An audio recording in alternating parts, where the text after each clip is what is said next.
folks, it's Dan here, and today we're going to go over how to do a artillery owl deadlift. Okay, now there's a couple of different ways you can pick up an artillery owl just off the ground, depending on the weight that you're working with, how big you are, how big the stone is, etc. It's one of the nice things about artillery owl is that it's got a lot of different ways you can pick them up, right?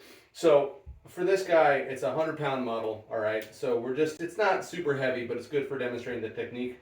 I actually prefer, while we're starting here with the cap side down, I prefer to, when I'm doing a deadlift for an owl, especially a bigger owl, to flip him over onto his nose. So what we're going to do is we're going to roll him over here, spin him around, and what I want to do is I want to get down here, we're going to roll him up onto the nose, and I'm just going to go ahead and get as low as I can and bear hug. Now this is one of those movements that actually gets easier with a bigger stone, right? This one's a little small, but it's good for our demo purposes here. So I'm just going to hug it tight to the chest and get it real close, centered under me.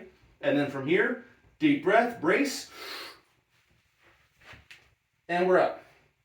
Now, that's one variant. There are other ways you can pick them up. That's just my preferred way. When you're going with a bigger, heavier stone, it's awesome because you really get, since you have to get so far down the hole, you get a whole lot of glute and hamstring action coming up out of there. So, and then a real lot of erector work as you're coming up there too. So, yeah, that's one way to pick owl up. That's my favorite way to deadlift it. There are other ways you can do it. I'll show them another time, but that's what we're going with today.